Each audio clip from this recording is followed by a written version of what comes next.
This episode is sponsored by Eternal Ink and Tattoo Smart.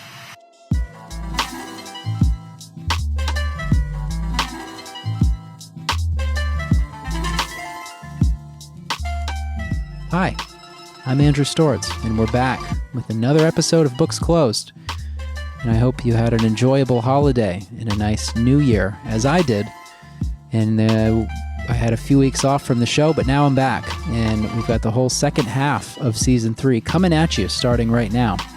This week, you're going to hear a conversation that I had with tattooer Nick Colella, who owns and works at Great Lakes Tattoo in Chicago. I think this interview is a great example of me getting to meet someone in real life for the first time and having our very first conversation on film. And you can kind of hear our comfort level developing as the hour progresses, and by the end of it, we're probably making more jokes than sense. I filmed this at the end of the summer, I think, and it was right as I was really formulating a lot of the topics and ideas that I was having for this entire season. So you'll hear me rehashing some stuff with Nick that I've talked about on previous episodes of the season, and possibly some teasers for topics and ideas that are still upcoming at the end of Season 3. So I hope you dig it. I liked this one. This was a fun one. I really enjoyed talking to Nick, so I hope you enjoy listening to it just as much.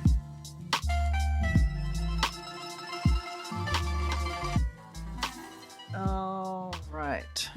So I'm joined now by Nick Colella from Great Lakes Tattoo. What's up with Chicago tattooing in general? You've been in Chicago for a long time. Yeah, I was born and raised there. I've been tattooing for 25 years. So always in Chicago. I was 19 years at Chicago Tattoo. And then Great Lakes has been open for 6. So I've seen some things. It's weird to say that, like, you know, you're tattooing people and they haven't been alive as long as you've been tattooing. Just kind of, it's weird. So, but yeah, it's changed a lot. When I first started, I think there were 6 or 7 shops in the whole city, and now there's over 180. And 25 years is a lot. Yeah. So things have definitely changed. The city's changed a ton, but tattooing has changed as well. Do you notice that change as it's happening, or is it so gradual that now you're looking back and you just think, shit, this is different than it used to be? I think there was a definite change because tattooing was 21 to get tattooed up until 2005. And when it turned to 18, they also laxed on the zoning requirements for tattooing. So shops just start opening like crazy. So 2005 is really like the turning point, you know, right? Things just kind of blew up. Did you notice a difference in your business, or is it just, because I always wonder in cities, it seems different than my experience in like smaller towns or smaller cities. But I always wonder, what is the competition like in a city like Chicago?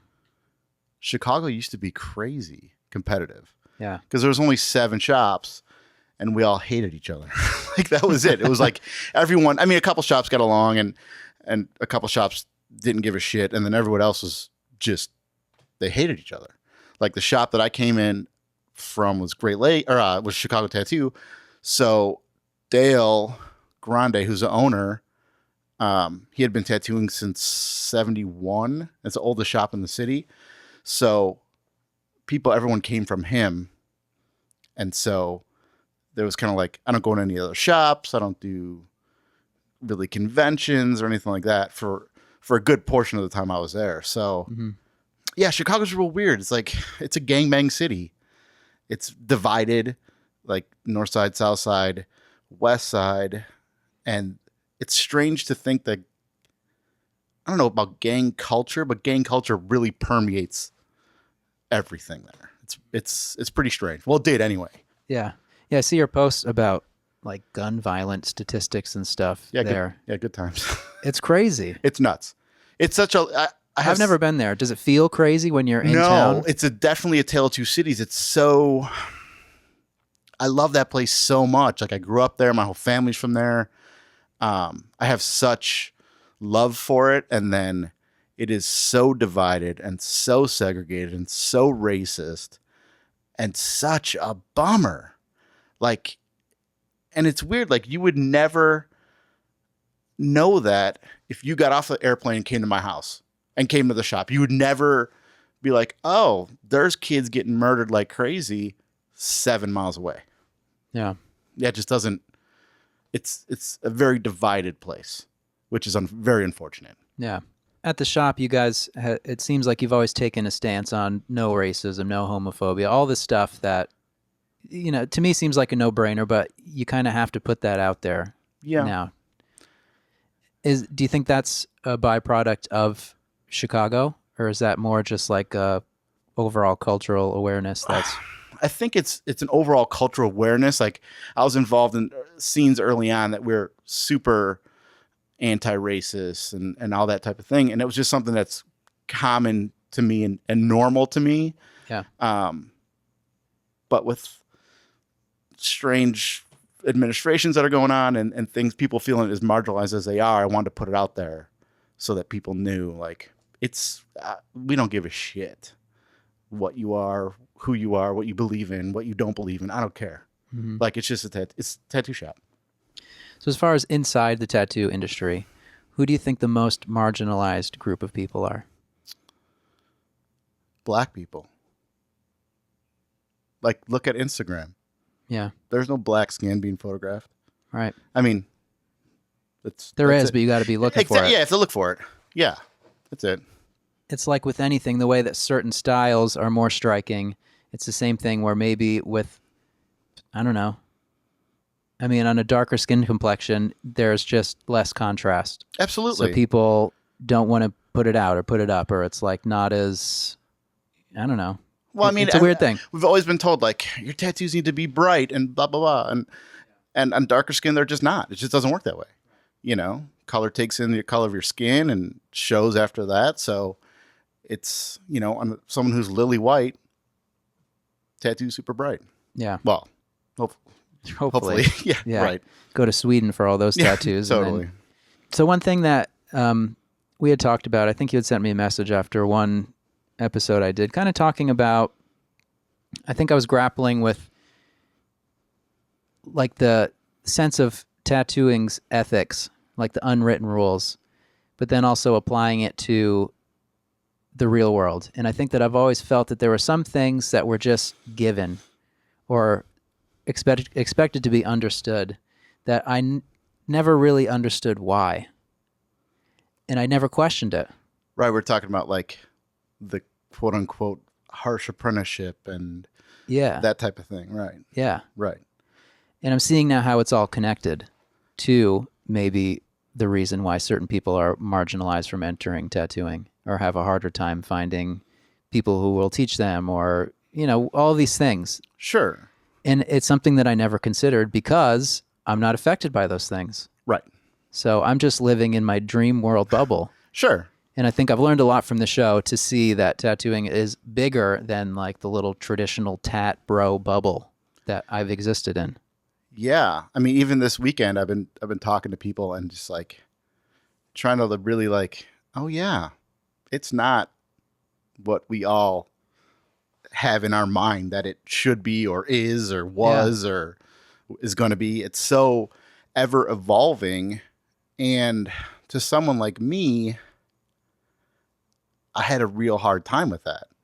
I mean, so many people, I think, in tattooing have this amazing idea of what tattooing was in their minds. Like, and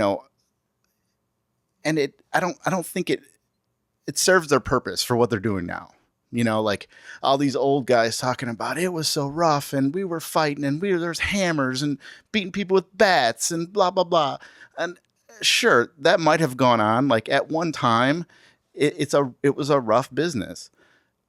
But I think so much of it is self-preservation of scaring the new people into thinking it's something that you don't want to get involved in. And that it just, for the most part, is preserving your business. The less people who are tattooing, better off for you. Mm-hmm. So I think a lot of the horror stories are exaggerated. A lot of the apprenticeship stuff. I mean, if someone wanted me to like, I never had that when I was when I started tattooing. Like Dale and the guys who were at the shop at the time were not assholes. They were just not. They just weren't that way. Yeah. And I thought that was going to be the way, just from things I'd read. I mean, I was a kid at the time, but like things I had read, like of all this, like, oh, this guy would make me wash his cars and go pick up his kids and do all this and that. Like, well, I don't know. Maybe it was just me, but like I wasn't anybody's personal assistant. Like I was there to learn how to tattoo, and I showed them that's what I was capable of doing by doing things that needed to be done around the shop, but not like I wasn't like an indentured servant. Like it just wasn't that way. And the more I thought about it, like I wouldn't have put up with that. Just as a person, my own person, like I got to treat me like a jag off just because you think you can. Like it's not that makes no sense to me. And the two guys that I've taught to tattoo, like I was never that never that way either. It just didn't make any sense. Like why would you just wreck someone? Like of course it's like, well, let's see if they'll stick around. You should be able to figure that out pretty quick if they're going to stick around or not, or why would you have them around anyway? Right. You It's know? kind of like the lazy way. Yeah. Like I don't know if it's lazy. I don't get it. I never understood it. And I think looking at all those, like I collect a lot of old stuff. I see a lot of old photos and stuff like that. Like maybe I'm just completely out of my mind. And as I've gotten older, I'm like, oh no, it was cool. Like I don't think that kind of stuff happened. You know, maybe it did. I could be completely wrong, but I don't think it did. You just dropped a bomb. Oh, yeah. So, Nick at GreatLakesTattoo.com. You can email me anytime. Tell me your horror stories. I'd love to hear them. Yeah, and certainly there are horror stories. But Absolutely there are. But I don't think they were this torture that would go on. the shit that people think they're supposed to live up to now. Yes, exactly. Yeah. Yeah, and I think that I've never heard someone say that. Like someone with a respectable knowledge of history and tattooing. I've never heard anyone come out and say that. So like why I just said? Yeah. I don't think so. Right. Yeah. And I agree with you. But Yeah. like I've just never heard someone with that stance talk about this stuff. And that's why it's so interesting to me that there's just certain untouchable topics and there's certain things that I know that I myself have just like blindly subscribed to and like, well, that's how it is. But it's like, that's not how it was for me. Yeah. I mean, and I get like, the whole like, oh, I want to learn how to tattoo. Like, nah, I'm okay with it. I don't want you to, like, no. And then see if they come back or they start getting tattooed and all this other things. I completely subscribe to all of those things. Sure. Once you let someone in and want to teach them how to tattoo, why would you be such a jag-off to them? Right. I don't understand. I can't fathom that. It should be someone you deeply respect and you want them to find success. And you know, it's that whole like, and I've heard a lot of horror stories, and the ones that I've heard are real. Like they're people who I know and are real and all this other stuff. Yeah. I don't get it. I don't understand treating people like that in general. Yeah. Well, I think we all growing up had like that teacher who's notoriously mean and salty and shitty. And some people, that's just how they are. No, I completely agree. But I don't think that's the best way to teach someone anything either. No. Like through fear, or if someone messes up something, then you got to come down on them hard. But you don't have to scream at them. You don't have to like shake them up or something. You have to come down on them, but you also have to give them the tools to succeed at their job. Yeah. Which is what you want to do. Is you want them to succeed. You want them to be a reflection of you.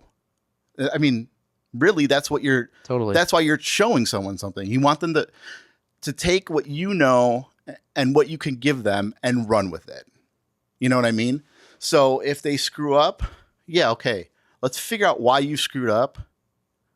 And then let me give you the tools you need to be more successful at what you're doing. I just think that's a more, I don't know if it's logical or I don't know what that is. It just seems to me more logical way to do things. Yeah. It's less stress on you. It's less stress on them. They could perform better. You could sleep at night, you know. Yeah, totally. And at the same time, I think there's a misunderstanding for people who are interested in learning to tattoo that what they're asking for isn't just another job. You're not just allowing them to work with you. Like, they're asking for you to give them all of this knowledge and stuff that you've worked on and scoured the world in some cases Sure. for. And that's a lot of trust, and that you're not just going to give that. Like, nobody's Yeah. entitled to that. No, that's a whole other side to it. It's like the person like, well, I want you to teach me how to tattoo. Well, I don't want to teach you how to tattoo. Yeah. I don't know Like, you I don't at have all. to do anything for you. Yeah.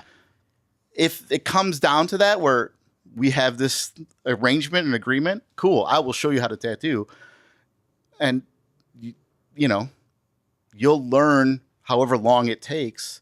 But I'm not gonna like have you doing push-ups and have you washing cars, and because that's ridiculous. I just don't see the benefit in that. Yeah. It's not like you don't have like a wild animal that you have to train. It's a human. Right. You know, if they don't have a work ethic, they shouldn't be there to begin with. Right. You know, you have to see those things before you get to I'm going to train you how to be a tattooer. Right. Yeah. Yeah. If they're so out of control where the only way to teach them a lesson is through like humiliating them by that's doing ridiculous. something, then they're not, it's probably not going to work Right. anyway. Exactly. Yeah. You know, you treat a man like a man, you treat a woman like a woman. That's it. Yeah. Yeah. You treat people like people. Yeah, treat people like people. It's a weird concept, but and I'm sure and there's tons of people who had, I mean, I think coming up when we came up, tattoo shops were real different. Tattooers before us were real different. And tattooing as a whole was a different animal. But I think as it evolves, there's no reason to keep doing that over and over again. Right. Yeah, I think the fact that there's just no clear path into tattooing for people who are interested, it makes it this weird thing where people are having a hard time like grappling with the fact that I can't find an apprenticeship. Right. It's like, but there's no, like, you don't just go sign up for it. But that's what I like about it. Yeah. There is no apprenticeship. Like my father's an electrician. There's electrical apprenticeship. There's a plumber's apprenticeship, carpenter's apprenticeship. There is no tattooing apprenticeship because people who would actually do the apprenticeship, like electrician apprenticeship or plumber apprenticeship, would be like, that's not an apprenticeship. Because there's things that need to be learned at a certain time and all this other stuff. I think it's more of a mentorship than anything. Yeah. But it's not a structured, like anything on the books anyway, Right. as a structured apprenticeship. Do you think that there could ever be a structured form of teaching tattooing that could work? No. Like a tattoo school? No. I knew you were going to get into that. Even with if the right person was in charge of it, could it be possible? Not do you want to see it, but could it be done? To take like whatever guy who walks off the street to teach them how to tattoo, I think you could probably physically teach anyone how to tattoo. Could they be a tattooer? That's a whole different ballgame. And I don't even know if that even is a thing anymore, like being a tattooer, because it's a weird evolution of this business that I'm struggling with. Like, In what ways? I guess like with technology and with attitude and with equipment and all of these things that are going on and happening pretty quick, like I feel like I am becoming a dinosaur that I don't really feel that way. I think that way. Like I'm like, man, I don't get it. Like I don't get the style of tattoos or the type of tattoos or how they're done. But I don't want to be left in the dust either. You know, I think I have some relevance. Well, I don't want to bring you here to toot your horn, but I think that you actually are pretty with it. Like you stay true to the things that you like and the things that you've learned and like cultivated as your skills and your tastes. But I think that someone like you, in my eyes, you've always you've adapted. Like you're with it. And I don't mean you're doing color portraits, but I just mean like with your attitude, which is 90% of it. Yeah, I mean, I think that's pretty much how I've grown up and how I just want to live. But in tattooing, like I have my niche of tattooing, but there's a whole, like it used to be, and like the glory days. Like I want to talk about the glory days because it's ridiculous. Yeah. But like, you know, 7 shops, you knew everybody who was tattooing in the city, in a shop anyway. Now, I don't. Like, I don't know anybody with, other than my immediate, people came up then or what, but this city's full, or Chicago's full of tattooers that I have no idea who they are. And I don't know if that's good or bad or otherwise. It just seems like it's expanding so much, and I don't know if I should be on board with that or I don't know. It's a pretty confusing time. Yeah. But does it even matter? Like, have you been able to build the world around you for your everyday working where you're still comfortable and happy in your work environment? 100%. Yeah. 100%. Yeah, no, I'm totally comfortable. The shop is great and all these other things. It just, I don't know, it just seems like there's a whole nother world of tattooing that's going on that I have no idea about. Yeah. Yeah. That's kind of the realization that I've been wrapping my mind around as well. And it's weird. I was having a conversation yesterday about it. Like, it's going to keep happening whether we like it or not. A big thank you to Eternal Ink for sponsoring this episode. With 280 colors counting. It's estimated that our eyes can recognize approximately 10 million variations in color. Picking and mixing a color takes experience. In the tattoo studio, time is not a luxury most artists can lose, so color selection and mixing must be precise and the process must be performed quickly. The solution many tattoo artists have embraced is maintaining a wide and diverse selection of pre-mixed tattoo hues. Eternal Ink has created and released 280 hues and types of tattoo ink. Although 280 colors are a lot of choices for tattoo artists, there still remains a great deal of color in the world to be duplicated. Eternal Ink has been in the tattoo business for a long time. Producing tattoo ink is an occupation that they enjoy and they believe that they do it exceptionally well. And I would agree. The ink mixing room at Eternal Ink works very hard every day to create the best tattoo ink possible. And while they understand that they'll never reach 10 million colors, they'll continue to earn the respect and loyalty of tattoo artists around the world. And if you have not tried Eternal Ink yet, or even if you have, they are offering at eternaltattoosupply.com right now a 20% discount off the full retail price on all Eternal Ink colors when you use the promo code BOOKSCLOSED at checkout. That offer includes both single bottles and full sets in all available sizes. And again, it's not 10 million options, but it's plenty of options to fit whatever you need. This deal excludes combination with other offers, and it's not to be used with the Color of the Week promotion. So again, I repeat, use promo code BOOKSCLOSED at checkout on eternaltattoosupply.com for a 20% discount off the full retail price on all Eternal Ink colors. A big thank you to Tattoo Smart for sponsoring this episode. Let's talk about their digital flash stamp sets. This is the modern version of Tattoo Flash. Tattoo Smart is in constant collaboration with tattooing's most iconic and popular artists to provide the finest examples of flash and design elements, spanning a diverse range of tattoo styles. Choose from the industry's very best to find the exact types of images that resonate with you and with your customers.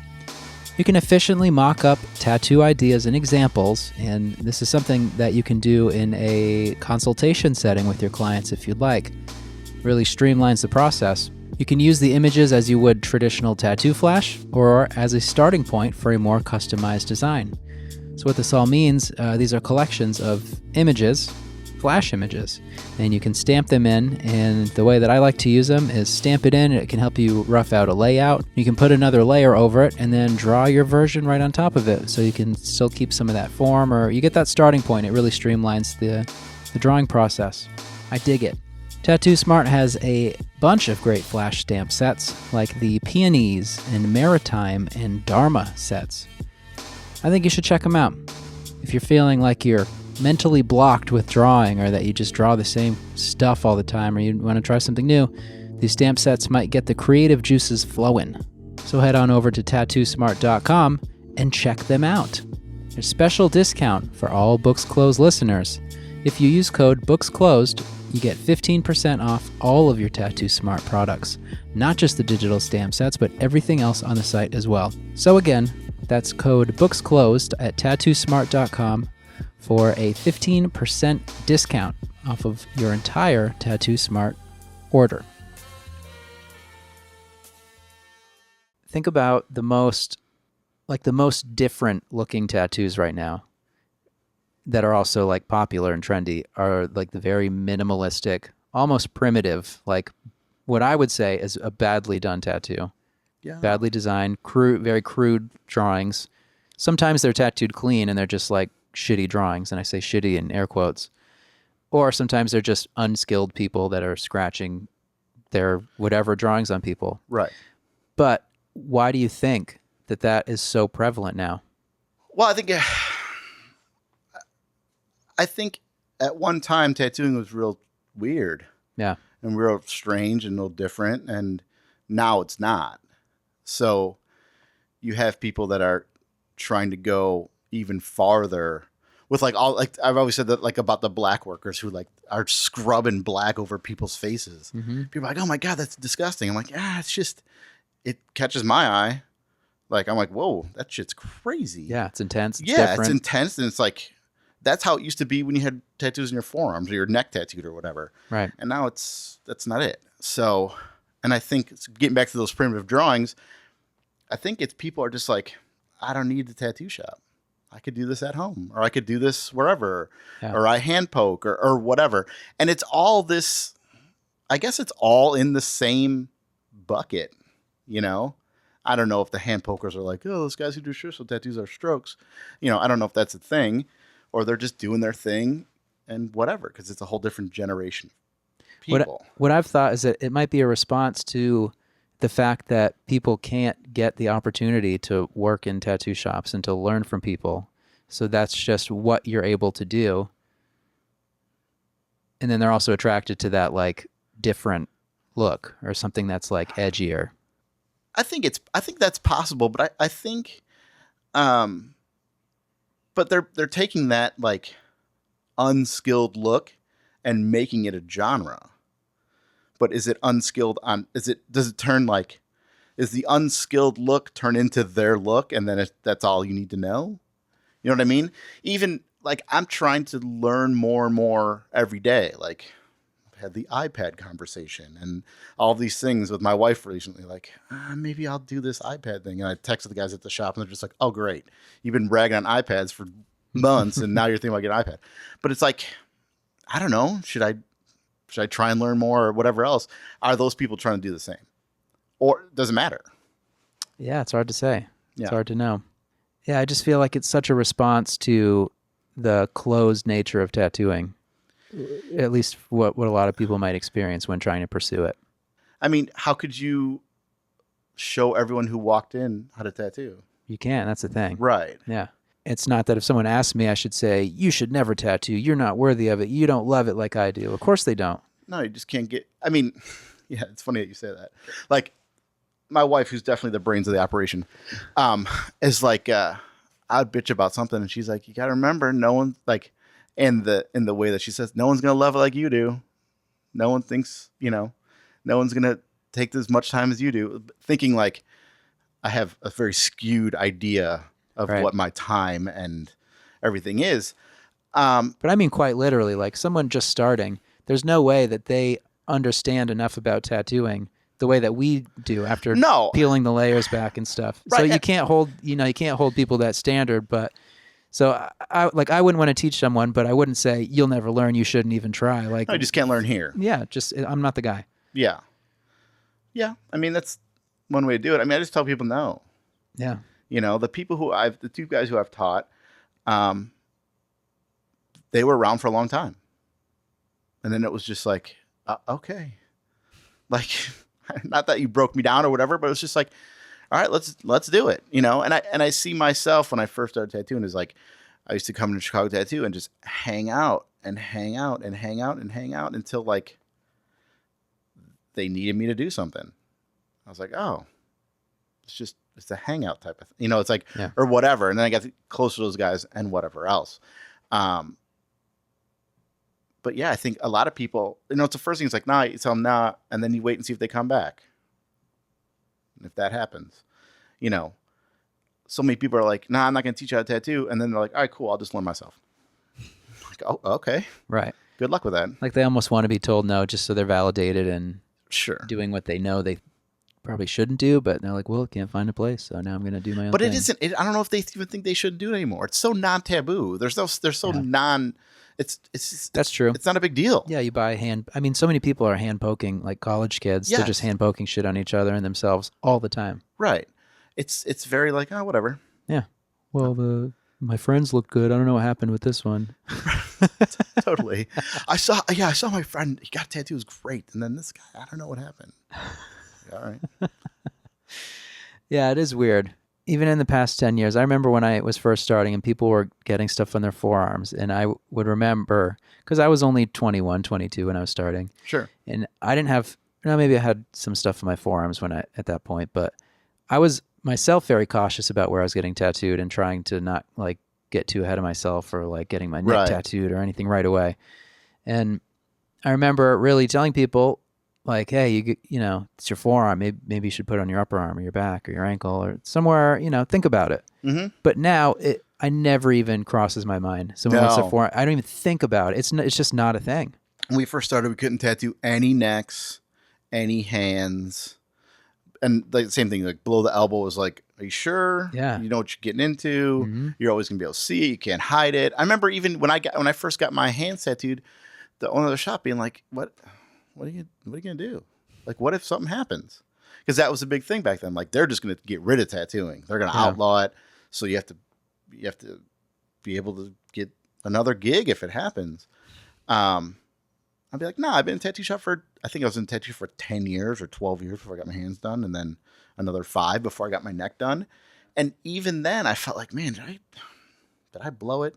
I remember my sister got me a turtleneck for Christmas that year. I was like, oh, you're great. That's awesome.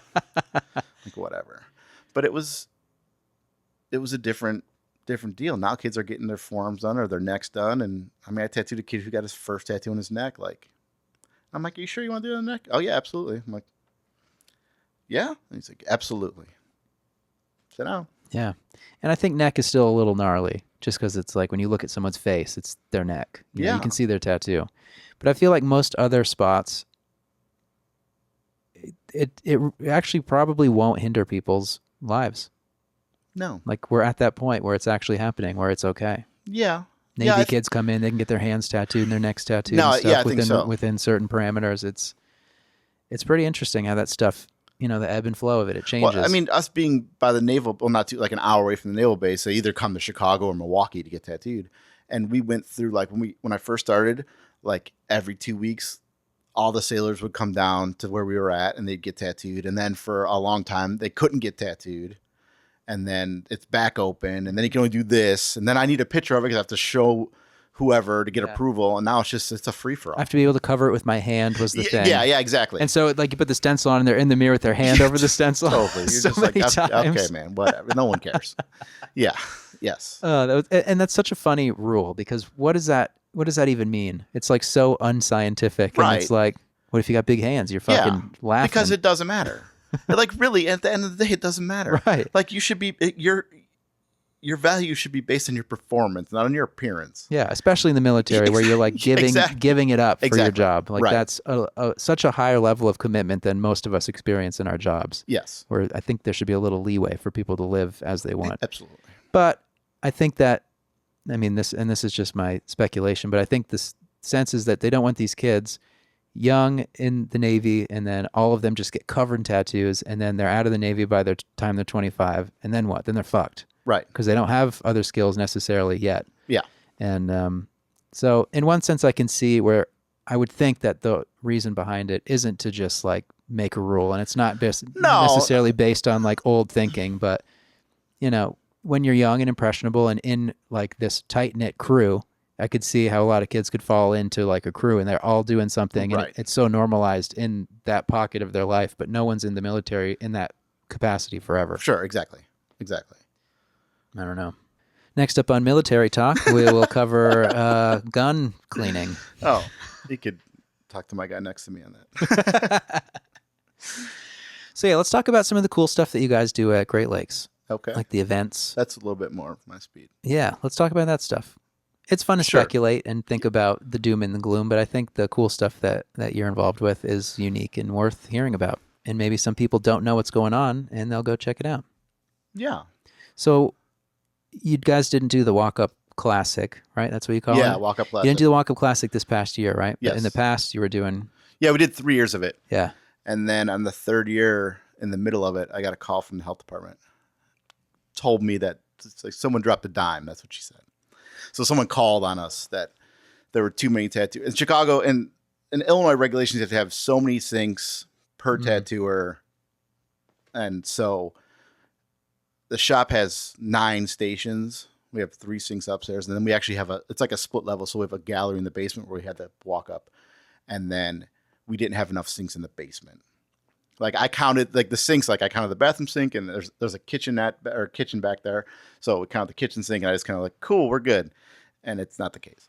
Yeah. So she said someone complained and then we needed sinks to put in and it was a whole big back and forth and we just didn't have time to do it. So we just shelved it. Plus there's a lot of little shop conventions happening now.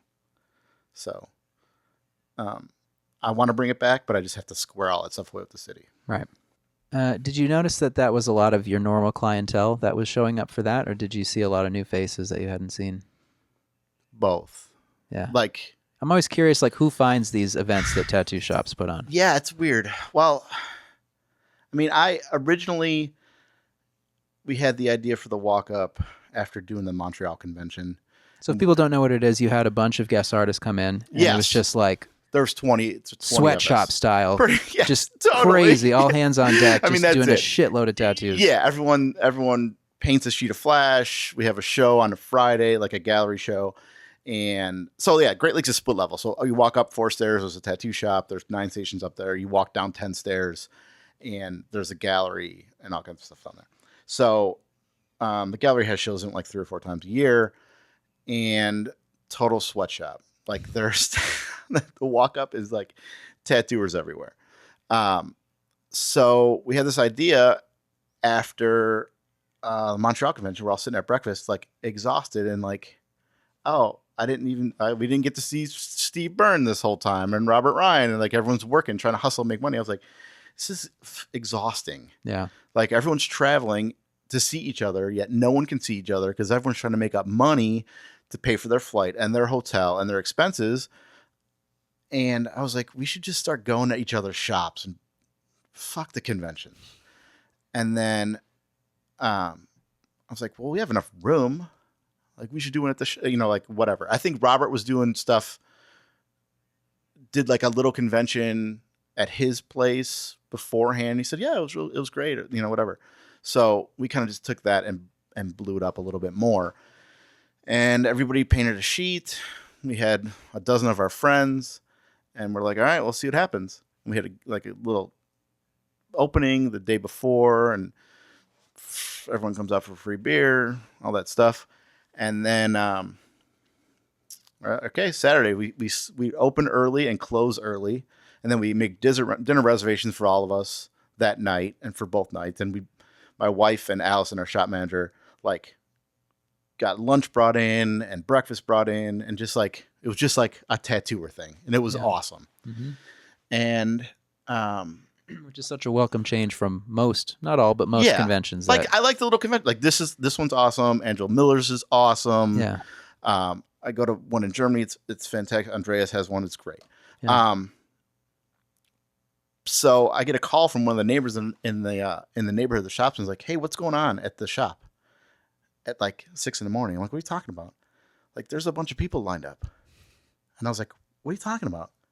He's like, there's a dozen people lined up in front of the shop. And I was like, okay. So This is at the first one? This is the first one. Yeah. So we like get our stuff and get down there like 9 o'clock, and there's 35 people lined up waiting for this. And we're like, holy shit. Like, people are into it. So like we opened up, and like the first year we just cranked. Like, and everything was like, it was all walk up. So you just got in line, picked whatever you wanted off the sheets that people painted, or you picked off the wall of the shop. They got a bunch of old flash and stuff that we painted. And that's it. There was no like tattoo deals or anything like that. It was just a walk up convention, low pressure for tattooers other than the sweatshop. But no one had to draw or prepare or do a whole bunch of stuff.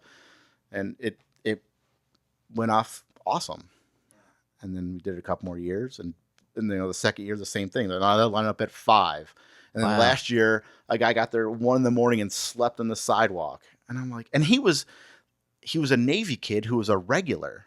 Like, we got there. I'm like, what are you doing? He's like, we slept overnight. I was like, for what? He's like, I want to be first in line. I was like, okay, but you're here all the time. You've been tattooed by all of us. He's like, yeah, man, we just want to support you. And it was crazy. Like, people in the neighborhood were waiting in line, and all of these like regulars and friends of ours were waiting in line. I'm like, what are you guys waiting in line for? You come in anytime you want. Like, this is awesome. It's great.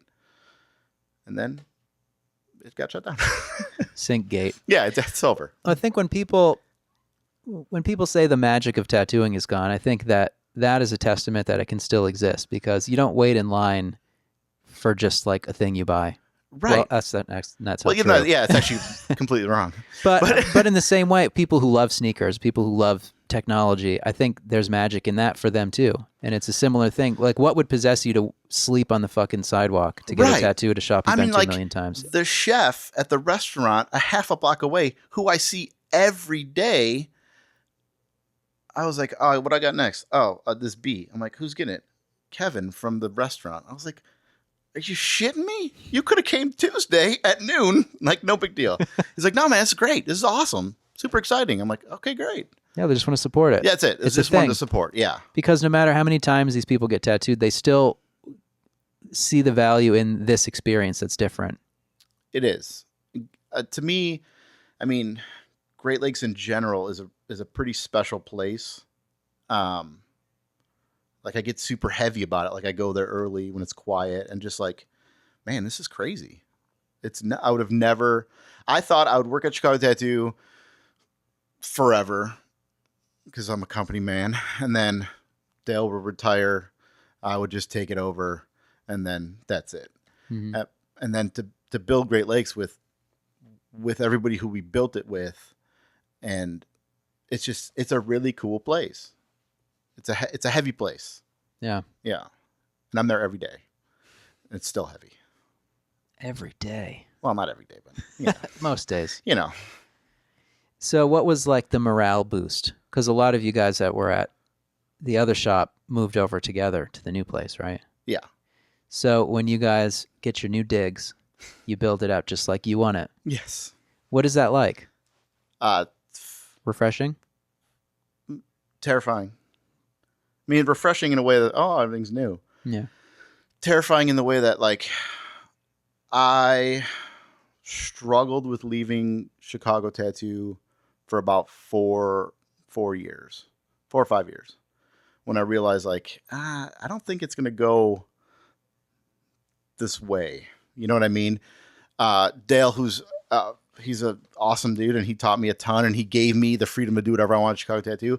Like, I had a young family, and I just needed to do more, and I had an idea of what I want to do with the shop, and I couldn't do it there. So it was getting pretty rocky and stuff, because I want him to get rid of me instead of me being like, Yeah. And so it was like a long divorce. And when I finally did it, I was like, okay, I don't know what the hell we're going to do. Like, we didn't have a shop at the time. We didn't have a space at the time. We were all just kind of, my wife and I were like, okay, I guess we're going to do a shop now because we have no other option. And so you weren't like scheming ahead of time and getting ready. Like, you were just.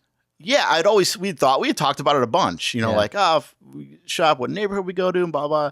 Then when I'm like, hey, and call my wife, and I'm like, hey, I just quit. And she's like, oh, okay. I'm like, I think we'll be good. We're just going to do the plan that we don't have. It'll be awesome. Whatever. It's fine. You're a gamer. It'll be great. So, like, when I quit, at the time, I had hired all those guys. So there were, 5 of us, and I'd hired them on, and we all worked together, and it was whatever. So then when I left, I gave him like a month's notice, and then I called everybody to the house, and I was like, I quit. And they're like, you did what? I was like, I quit. Like, I can't do it anymore. Like, I'm going to do my own thing, but I quit. And they're all like, well, we're going to quit too. And I was like, well, that's stupid. Like, I don't even know what we're doing yet or what I'm doing yet. Like, you guys all can't quit. Number one, you guys all can't be out of a job. That's stupid. Number two, you can't leave Dale high and dry with like everybody leaving. Like, I'm going to open up a shop. Everyone's more than welcome to come, but you can't just leave. That's shitty. So like I gave him a month, Mario gave him a month, and then everyone kind of staggered until like the last guy, Mike, who's like, I've worked with Mike since 99, was like, his last day was Friday, and then the shop opened up on Monday. Like Mike was like, I'm not giving any time. Like there's no way. Like he just moved his shit from the old shop to the new shop, and that was it. But it got to be pretty terrifying because it's like all of a sudden I'm like the shop manager, but not the owner.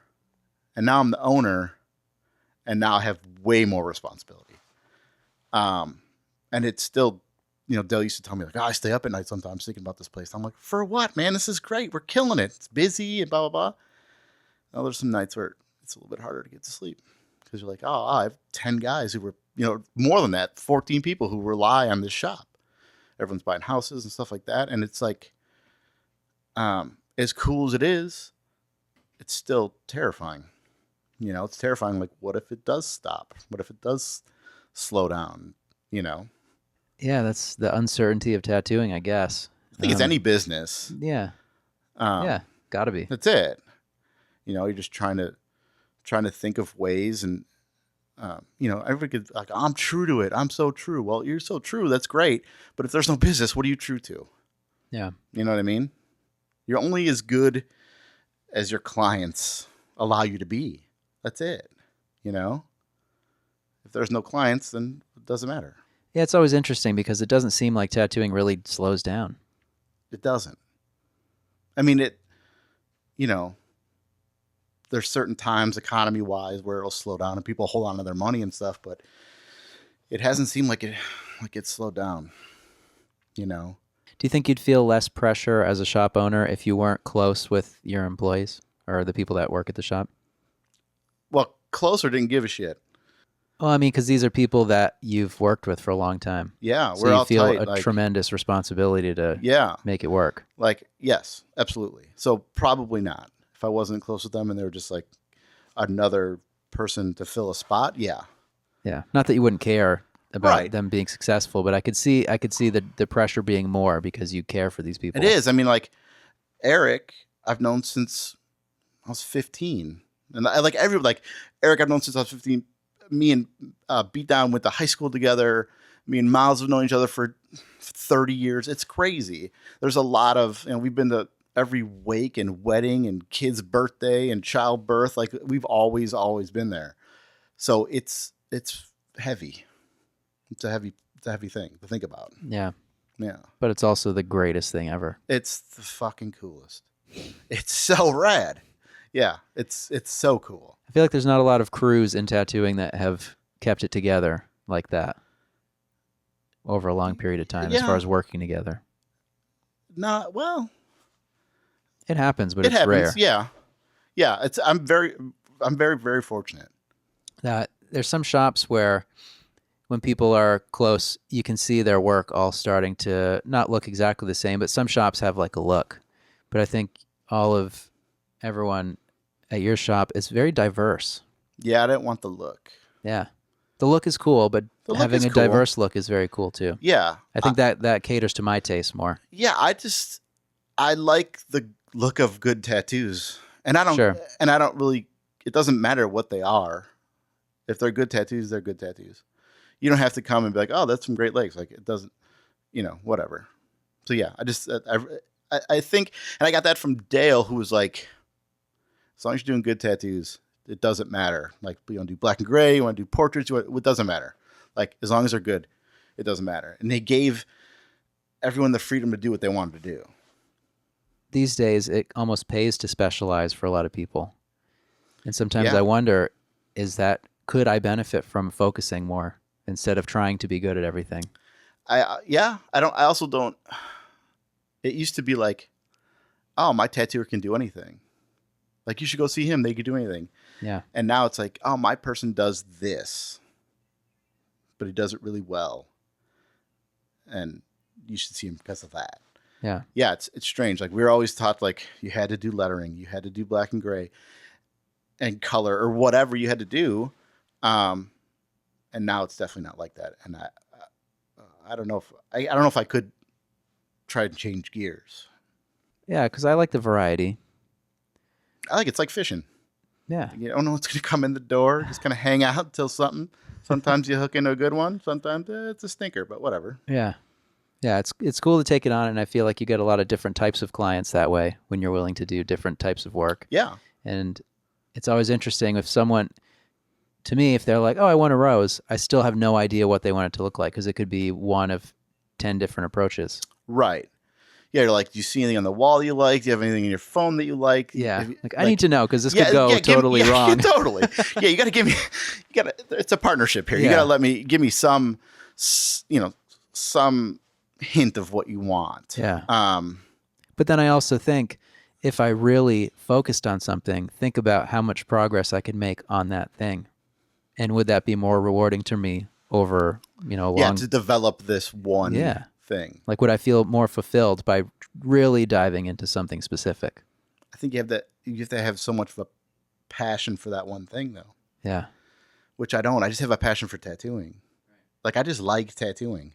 People are like, these little designs, because I stopped taking appointments for the most part, and just do walk-ins, and like, do you care about this? And I was like, I don't care about the tattoo. I care that you get a good tattoo. Like what it is, it doesn't faze me. Right. I just like tattooing. I like being around tattooing. The tattoo shop, tattooers, all that stuff. Yeah, if you don't like talking to people and going wah wah wah wah wah, then you're not going to be able to do it forever. Yeah, like the headphone guys. That thing is, that's always strange to me because I like the dynamic with the person you're tattooing. I mean, if it's good, if it's bad, then it's brutal. But like I was taught to like, you don't want to just tattoo that person and then they're gone. You want to tattoo that person and then tell their brothers and sisters and neighbors and cousins and all that stuff. And after now 25 years, now you're tattooing their kids and all this crazy stuff that Dale told me would happen is happening. Right. Yeah. I don't like the one and done. Yeah, it's tough. And like when you're dealing with collectors, it's like a whole different thing. Yes. Because they're almost always going to be one and done. Yes. Because they're on the quest for everybody. Right. Fucking losers. Not that I'm tattooing any of them usually. That's how they walk right by me. I give a shit. They're like, hey, do you work with Mario? Totally. Which is too bad. If people are passing up someone like you, it is too bad because they're going to get a great experience that someone who is into tattooing like these collectors are, they're going to love it. I would hope so. But I'm sure you're tattooing a lot of collectors. I mean, we're being funny. Yeah. No, absolutely. But, I like that. Where's Mario? I don't know. He's somewhere. He's not fucking here. You want a tattoo or not, buddy? 2 doors down. All right. Christ. Yeah, I don't know. What else? What gets your... What really yanks your chain? Jesus. We're going down that road. No, we don't have to. I'm trying to not let anything yank my chain. I'm trying to just be like, okay. I honestly, I want to like take... I'm at a loss for what I want to say. Take all the prejudices I have of the other tattooing that's going on and just let it be. That's because it's a lot to hold on to. Yeah, it's a lot to hold on to, and I'm like champion for something that it's like. I also don't want everybody doing the stuff that I do either. Right. You know what I mean? So it's hard. It's hard to like let that go. Mm-hmm. Like it's gonna happen. Whether if I'm pissed off about it or not, the only thing it's going to make is me more pissed or me more aggravated. And it's a great point. And that's something definitely, I'm glad you brought that up, that I'm made for this. You're great. I'm totally made for You're great. You should be in the captain's chair here and I should be in the guest chair. No, I'm going to start doing pottery. But it's important because I've always thought like, okay, I want to guide my customers to the best tattoo. But truly, and even with my best of intentions, that's only going to guide them to what I think is the best tattoo. Yeah. And usually for me, that's like something that's good technically, something that I'm under the impression will age well, something I'm comfortable and confident to give them like as much of a guarantee as you can give them in tattooing Yes. as far as what it's going to look at like. Absolutely. But what I think is a good tattoo, I've truly never considered it in the past that there are many other ways to do it. Totally. And I really started telling people that like, you can come and if I can't do the tattoo, I will get you to someone who can, whether it's in the shop or not. Right. We're happier if they get what they want. And that's weird to me. And it goes against everything. Like, it's always like, get them in and get them tattooed.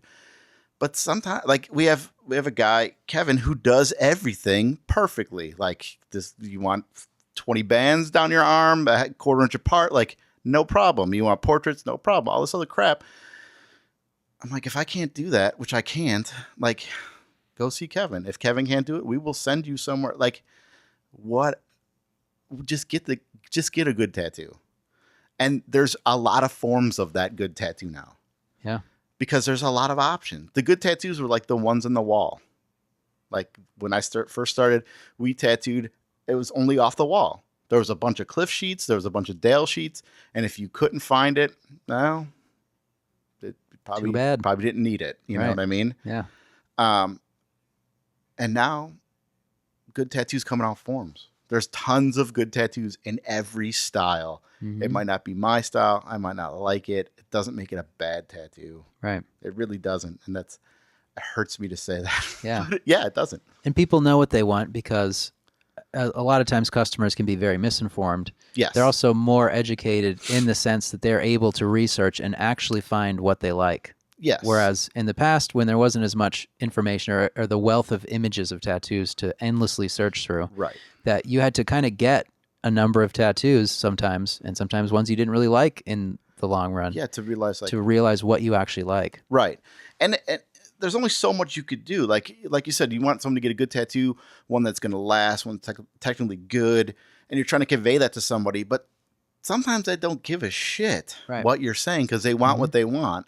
And okay, obviously you brought in the picture of someone doing it, you know. And I feel like that's a change that's happening that I'm like finally seeing the change, because in the past you could like talk someone into something that's going to work in your eyes. But when people know what they want, I imagine it's like selling cars now.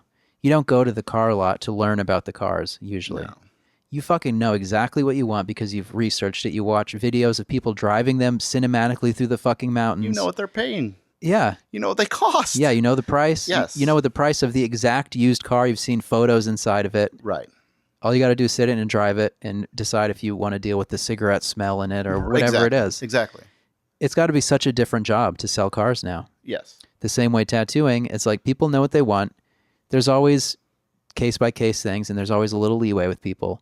But I feel like it's more rare to really talk someone in to something drastically different in the way that it used to be. Right. I mean, for the average tattooer. Yeah. I mean, it used to be called a dummy rail.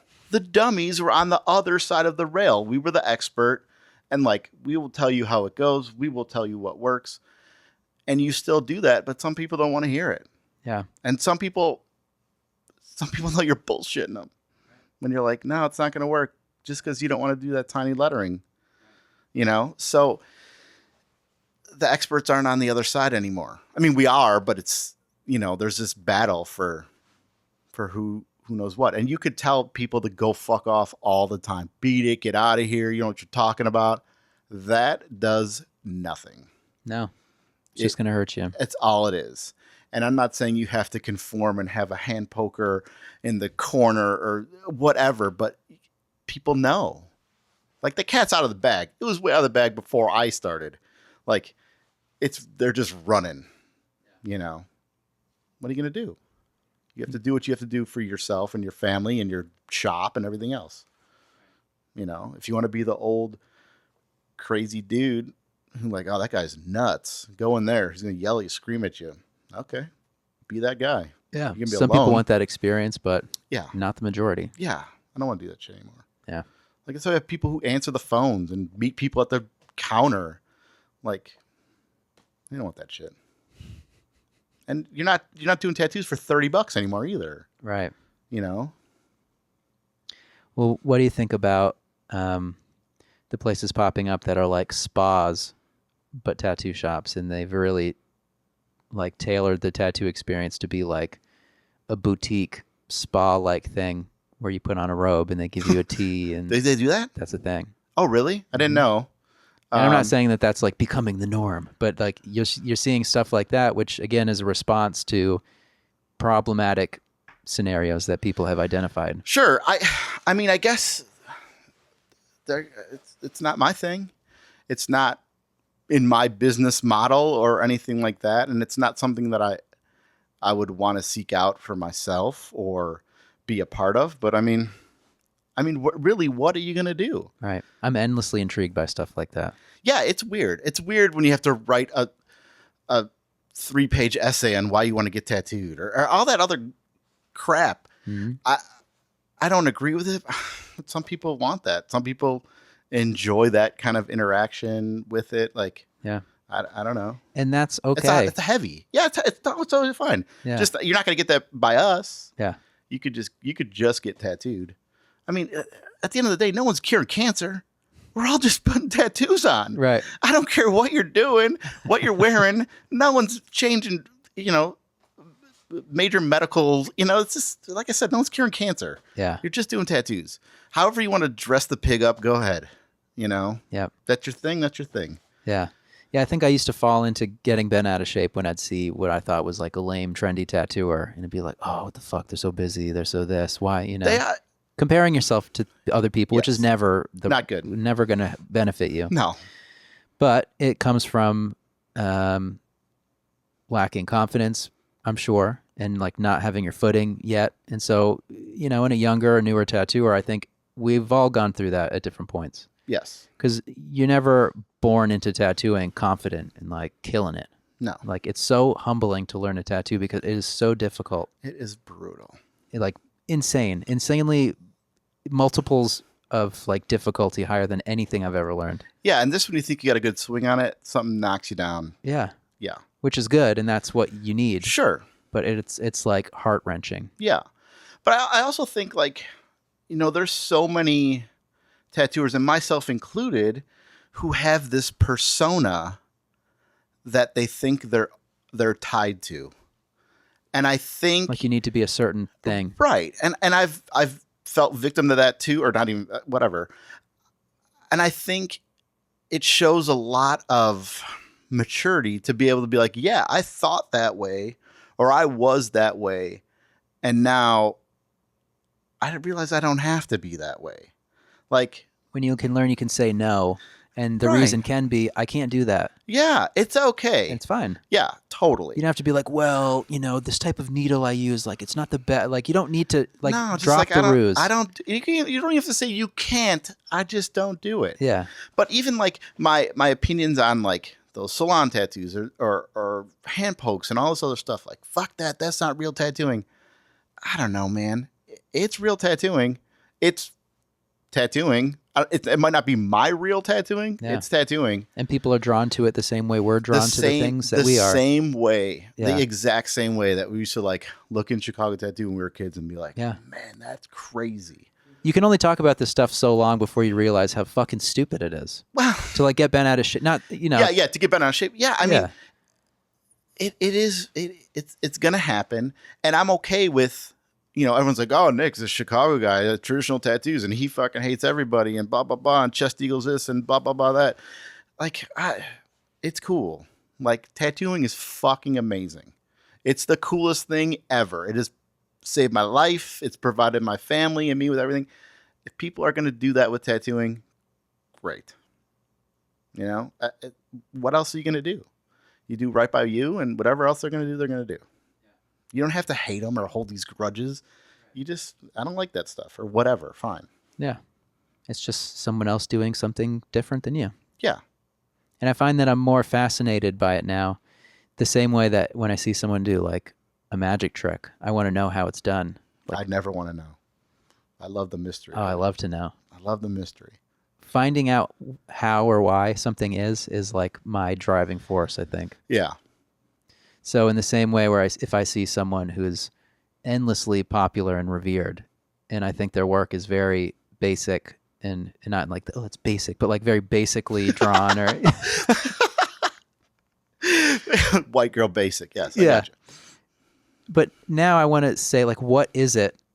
What is it that draws so many people to that? Yeah. And is that something that I'm not going to like do what they do, but is there an element to that I can learn from? And there almost always will be something, even if it's just like an approach or a thought process, or if it is actually some drawing thing or some technical thing.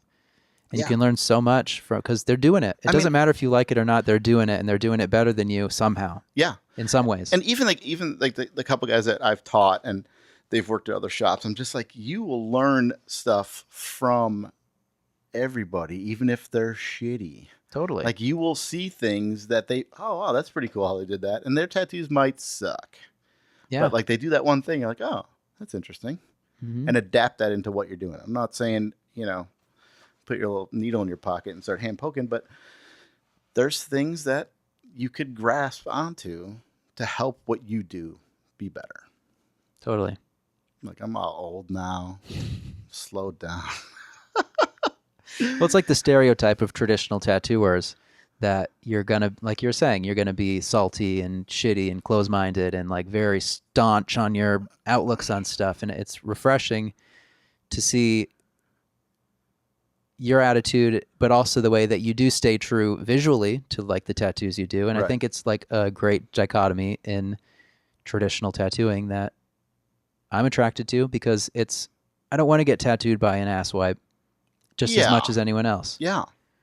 But sometimes asswipes do the tattoos I like visually. So like now I can feel myself in the shoes of people who are coming up with the idea to open up a spa tattoo shop, because they want a good experience, and maybe what they demand from a tattoo is less than mine. So, or what I think it should be. So they can find that in a place where someone's going to work in a salon tattoo shop. Yeah, exactly. And it fucking works. Yeah. And they're stoked. Yeah, and I'm not saying like I'm constantly trying to audit myself and evaluate the things that I'm doing, or like it's like it's hard to like not, for so many years you're like angry and to not be super opinionated and all this other stuff. But it's like you're trying. You're just, I don't know. That's their thing. What are you gonna do? Right. Like you're gonna throw bricks through salon tattoo shop windows. Like, what does that do? They're like, okay, let me call my insurance company. Like, whatever. It's like you're gonna break their hands. Yeah, you gotta firebomb the salon and whatever. Yeah, like it gets goofy. Yeah. Well, Sailor Jerry wouldn't open up a salon, and I want to be like Sailor Jerry because I whip shade everything. All of that stuff. It's like, okay, I love telling stories. Guess what? Those guys did too. Yeah. Yeah. Since you dropped a bomb. Oh, boy. I would also like to drop a bomb of my own. And I hope we can still be friends after this. Since this is the first real conversation we've ever had. Totally. I was like, I hope that guy, I remember what that guy looks like. Let me get a look at the YouTube videos. So, another thing that I've been critical of in the past, I'm now very interested in. And let me tell you what that is. It's a tattoo machine. Yeah. Looks like a dildo. Yes. I'm interested in that. Yeah. I know. I'm right there with you. I am right there with you. It looks. I was taught. They look sick. They look disgusting, but functionally, yeah, it's weird. I was. Can I say who I was talking to yesterday? We were having this almost exact conversation. Sure. I was talking with Dan Gilsdorf yesterday, and we're talking. I just met him today. I've loved rad. his tattoos for a long time. Yeah. I didn't want to tell him that and sound like a dork. I want Dan pretty much to live in my basement and be available for my questions. Yeah. Life advice, anything like that. But we were talking about this exact thing. We're talking about traveling and equipment and disposable tubes and all of these things. Like our shop is totally disposable. Like we don't have any metal tubes anymore. And people are like, oh my God, I can't believe you tattoo with metal tubes. Like, I don't give a shit. Like, whatever. I don't have a dirty room. I have, whatever. You're like, whatever. I didn't have enough sinks. Exactly. Totally. Yeah, you shut me down. Fuck you. But I thought it was pretty interesting. Dan travels with one rotary machine and cartridges. And I was like, get out of here. He's like, yeah. He's like, when I'm on the road, this is what I do. It's easier to travel, it's lighter, all this other stuff. I do the tattoos that I do with them. I come home, I use what I want to use. And I was like, that's an awesome way to look. He's like, it's functional. It does what it's supposed to do. Cartridges are so practical. They're super practical. And like, I've used them. I've tried them at the shop. And I'm, I know what I know. And like, we have a guy, Kevin, who's like uses rotaries all the time, and he asked me to try some cartridges, and like he's like, I'm thinking about getting one of those wands, and I was like, you should get it, man. I don't like those things are crazy. They're doing tattoos that I would never take away all the it's not going to age and there's no black and all of these other things. Like they're doing tattoos of them that are pretty insane. Yeah, it's nuts. I don't know. But is that the machine? I never know. I don't know either. I have no idea. Yeah. But there's got to be something to it. It seems like it allows more people to know less about machines, to like snap in and there you go. I guess they're dependable. You don't have to fine tune little things. It's not going to like you hit the foot switch and nothing happens and you got to figure out why. Oh, there's a hair on my contact point or something. Right. Yeah. But yeah, it's interesting. I don't know, like the way I tattoo, I don't know if they'd be good for that or not. I mean, from what I read, and again, I've never used cartridges ever, and I've never used anything other. I mean, I've used some rotaries and stuff, but never anything like truly deviating from like the normally accepted tattoo machine form. Yeah. So in my head, it's still just this fantasy that it's going to be this magical experience. And it might be, and it might not. I might not even like it. Right. But I want to try it and see what it's all about.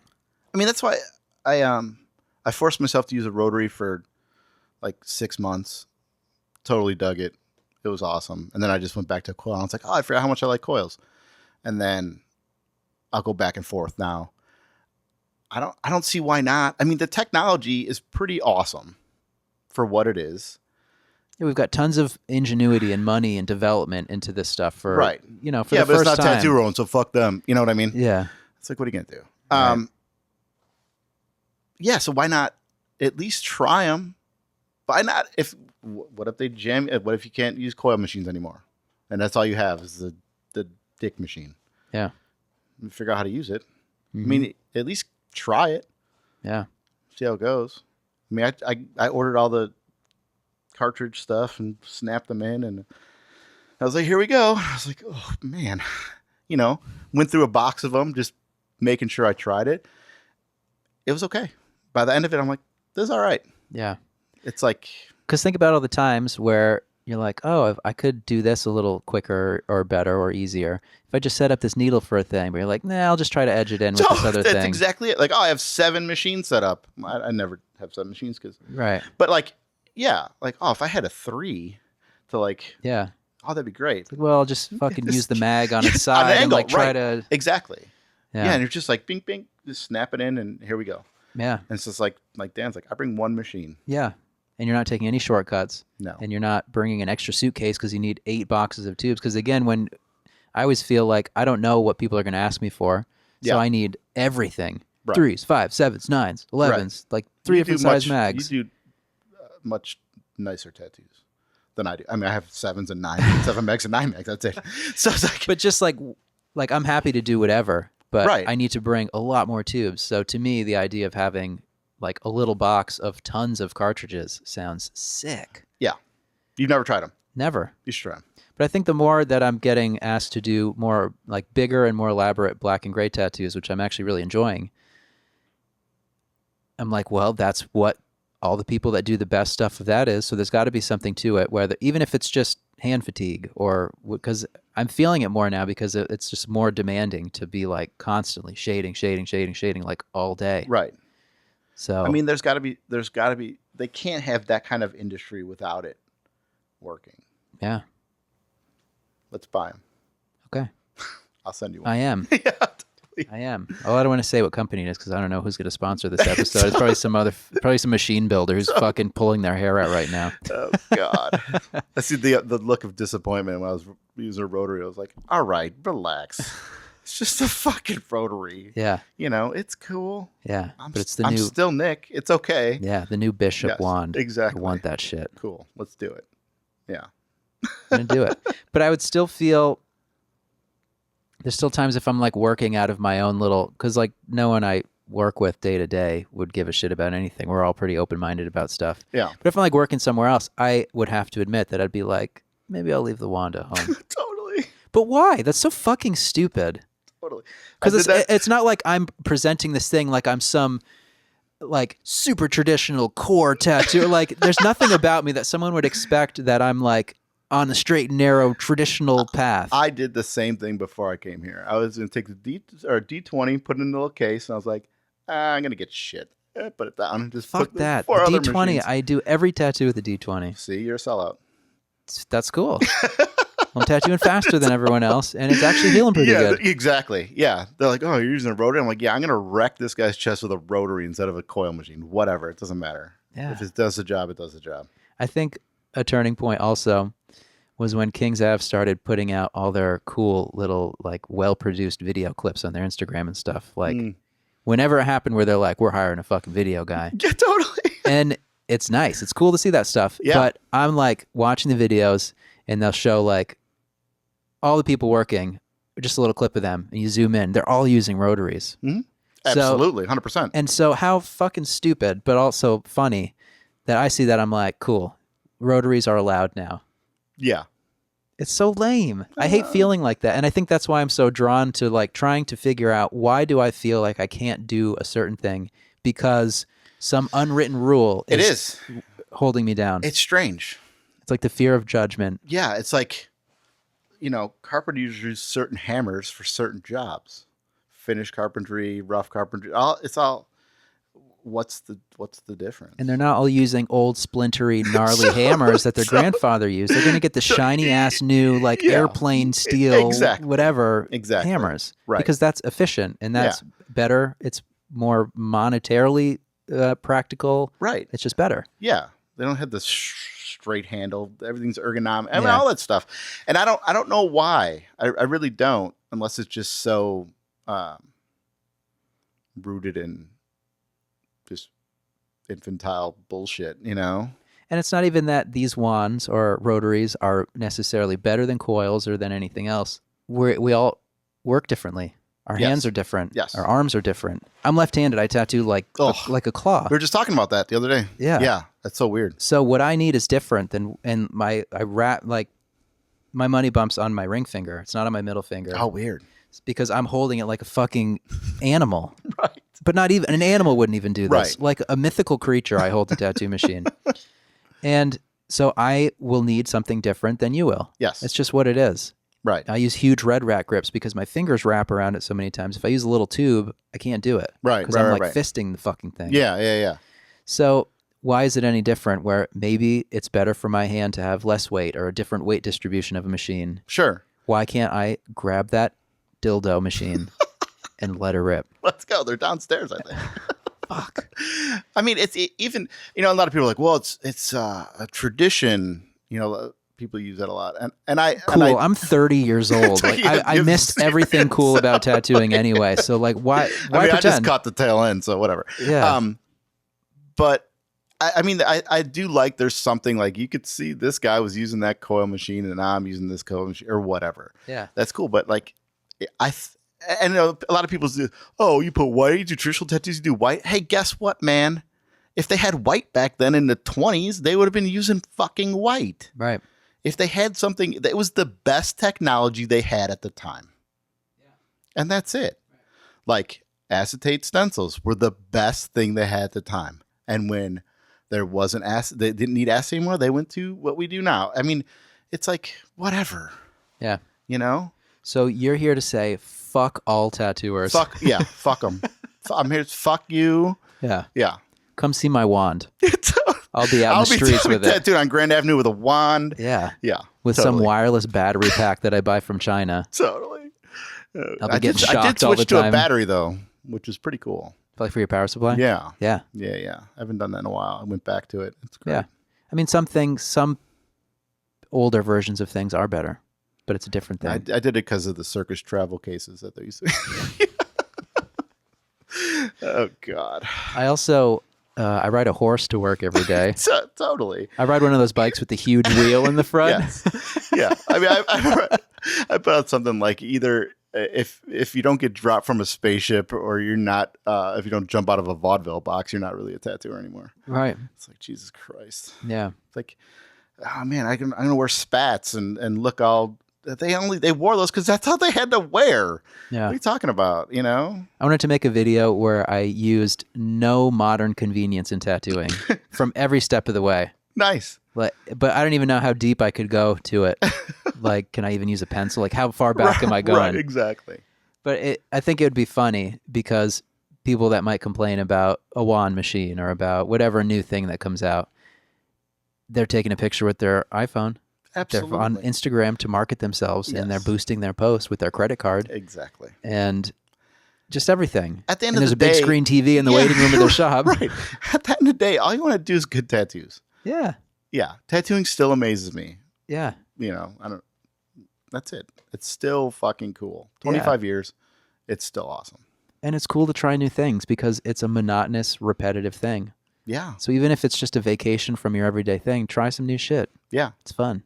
I like trying it and then like jumping all the way in because the guys at the shop are like, oh, you're really going for it. I was like, oh yeah, absolutely. 100%. And they're like, okay. Like, I wonder if that's going to wear off or not. And then one day I just stop using it. Oh, okay. Back to normal. You know, but why not give it a shot? Yeah. Yeah. And if you like what you used to use better, then stick with it. Yeah, absolutely. But I'll be jacking off that new tat dad I'm getting. Totally. I can't wait. Oh, I don't even know what color I'm going to get. Oh, so many options. Should I go crazy and get magenta? It is weird. I don't even know. I don't even know anything. I don't know anything about those. Yeah. Old tattoo stuff is a whole another ball game. Like people are looking to retire off bullshit. You know, it's they always talk about like, oh yeah, there are these certain amount of tattooers and there are only these guys and blah blah blah. They're fucking tattooing everywhere. Mm-hmm. Every motherfucker. They talk about tattoo supply companies and like, oh, you got to have these ethics. Like, all the old timers, fucking, they were selling out of Popular Mechanics and Billboard magazine. They were selling kits. Jones used to making machines faster than he could sell them. It's fucking bullshit. It's bullshit. And well, everyone wants to retire. Yeah. Yeah. We're selective of our ethics. Yeah, exactly. Huck Spaulding, total jagoff. Yeah. Zeiss, oh, good guy. Like, shut the fuck up. Shut up. It's so stupid. Yeah. And like being critical of people that do stuff outside of tattooing or people like, with side hustles, other things, and they're sellouts and they do the wrong thing. But it's like you look back and those old tattooers we love so much and we've got the photos of their storefronts on our walls. They're fucking barbers and sign painters and they're all fucking that shit. Selling... they're nailing horseshoes to your horse's feet. Yeah. Like, you do everything you can. Yeah, exactly. You're just making money. Yeah.